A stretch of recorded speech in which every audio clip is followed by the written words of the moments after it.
Today we're going to discuss a projectile motion problem where an object is being launched off a cliff horizontally. So it's going to be moving in two dimensions. It's going to be moving horizontally, and as soon as it's launched off the cliff, it's going to be moving vertically. And this is something pilots have to take into account all the time when they're flying medical supplies to an area that they cannot land, and they have to drop the medical supplies over there. So they're flying horizontally. The medical supplies that they're carrying have the same velocity as the plane. And then they release the medical supplies, and the medical supplies take a parabolic path, and they land where the pilot wants the medical supplies to reach. And when the pilot releases the medical supplies then start to build up a vertical velocity due to the acceleration of gravity. But initially, when the plane is flying horizontally, the medical supplies, the plane, everything has a horizontal velocity. And that's the same thing over here. This cliff problem is trying to imitate those real-world applications, trying to explain the physics behind it. So on this cliff problem, the ball or sphere, whatever you want to choose your object to be, is going to be traveling horizontally on a flat surface. And so that means it has a horizontal velocity. It means it does not have a vertical velocity because it's moving sideways, it's moving horizontally. Once the sphere is launched from the edge of the cliff, then gravity starts to accelerate the ball downwards. So then it will start to develop a vertical velocity. It will develop a velocity in the y direction. So I'm going to draw the cliff over here for you.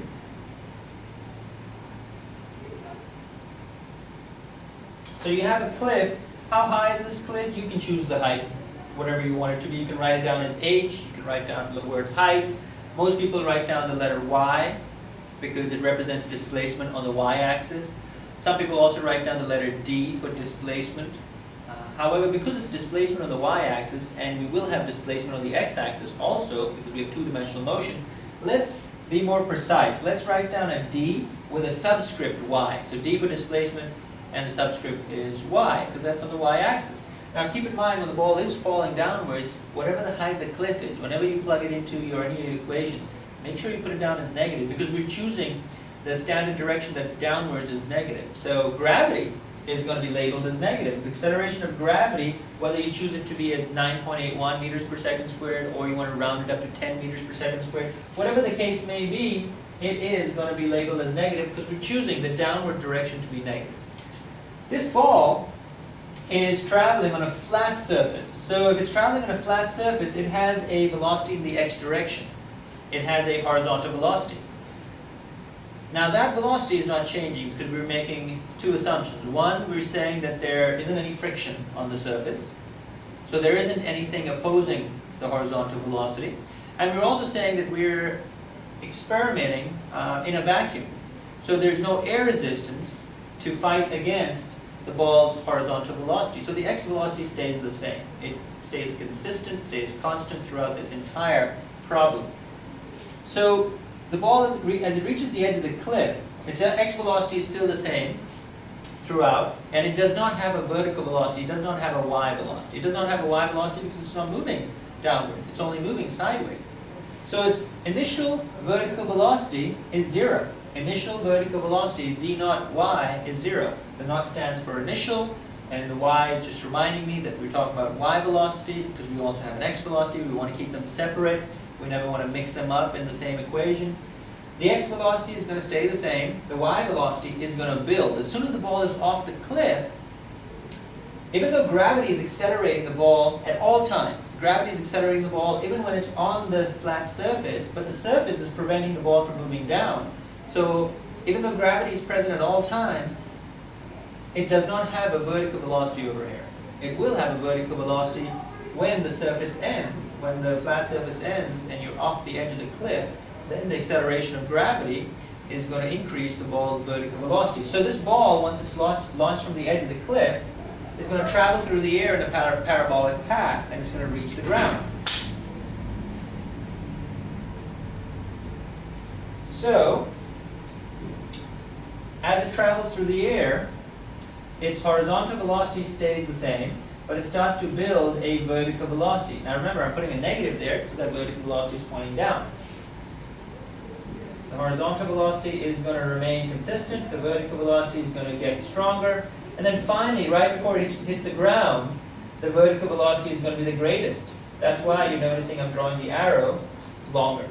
And by how much is the vertical velocity increasing? Well, this tells us by 10 meters per second every second, because that's the acceleration of gravity. 10 meters per second every second. That's why it's a second squared. So gravity is accelerating us, increasing our speed by 10 meters per second every second. So if we stay in the air for 1 second, and we start off with a vertical velocity of 0, then 1 second later our vertical velocity will be 10 meters per second. Another second later, our vertical velocity will be 20 meters per second, and another second later, the vertical velocity will be 30 meters per second, and it keeps increasing by 10 meters per second every second, or by 9.81 meters per second every second, depends what you're using as your acceleration of gravity. So, a couple of things to keep in mind. If somebody asks you what's the final vertical velocity, you're giving them this value. If they ask you what's the final horizontal velocity, you're giving them this value. But if they say to you, what's the final velocity? Or what's the final speed? And they don't specify horizontal or vertical, then they're asking you to find the resultant of these two vectors. And just remember, go back to vector addition, and remember the first rule of vector addition is to rearrange the vectors so that they're touching head to tail. So I move the y velocity over here, I move the vertical vector over here so that they are touching head to tail, and then simply you're going to do Pythagorean theorem to come up with the sum of the velocities. So a squared plus b squared will give you c squared. And you can also find the angle theta by using your trig functions, inverse tangent, inverse cosine, inverse sine. Okay. In this problem, though, we're not going to go that far. Right now, we're just going to talk about two simple things. We're going to talk about how to calculate the time the ball spends in the air, and then how to use that time to find out the range. The range is this horizontal distance. How far does the ball fall from the edge of the cliff? That's the range. So the first thing you want to find out is the time. How do you find the time that the ball spends in the air? Well, what do you know about the ball as it's traveling through the air? There are a couple of things we know. We know it travels a final displacement of dy. We know it has an initial displacement. We're going to make the initial displacement 0. We know that it has an initial velocity, which is 0. And we know there is an acceleration of gravity. All of these are y variables. All of these are variables that exist on the y-axis. Remember, don't ever mix up variables from the y-axis and the x-axis in one equation. Keep them separated. The only time you combine them is when you're using Pythagorean theorem. The only time you combine your x and y is when you're using Pythagorean theorem to come up with the resultant of both. So what's our final displacement? The final displacement is the height of the cliff.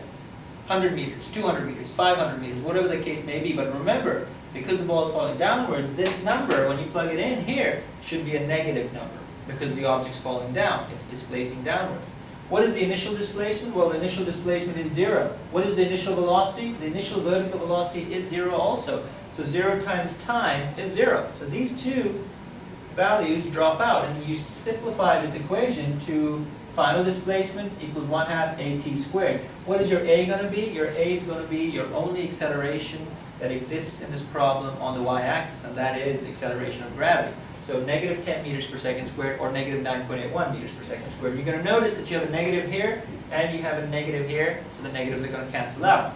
Now if you're solving for time, you're going to use your algebra skills, and you're going to solve, and you're going to isolate t. And the first thing is, you're going to take the 2 over. So if you have a 1/2 on one side, you're going to multiply both sides by 2. And you're going to take the 2 over, then you're going to divide by a. And then finally, your last step is you're going to take the square root. So the square root of 2 times the height divided by the acceleration of gravity tells you the time this ball spends in the air. If this ball is being shot off horizontally, because we made a very important statement here that it had a vertical velocity, initial vertical velocity of 0. And that only happens when a ball is being shot off horizontally. Its initial vertical velocity is 0. So in this particular case, for this particular problem, to find the time the ball spends in the air, it's going to be the square root of 2 times the height, the vertical displacement, divided by the acceleration of gravity. Now, why is this value useful? It's useful because your teacher may ask you to find the range. The range is the horizontal displacement, dx. How far does this ball travel horizontally on the x-axis? So, you can write it as d subscript x, or you can write it as r for range. Doesn't make a difference. But the question they may ask you is that finding the range. Well, how do you find the range? Well, to find the range, you found one of the most important things, which is time. If you know how much time the ball spends in the air, and you know how fast the ball is going sideways, you know its horizontal velocity, vx. How do you find the range? Well, you go back to your old equations. Average velocity is displacement over time. What are you going to use for your average velocity? You're going to use your x velocity. Why? Can you use your x velocity as your average velocity? Because this velocity is not changing. What are you going to plug in for d? You can plug in dx, or you can plug in r, whichever one you want to put in. And t is for time. So to find the range, you simply are going to say, I'm going to take my horizontal velocity, I'm going to multiply it by my time, I'm going to solve for my range. That's how you're going to find your range.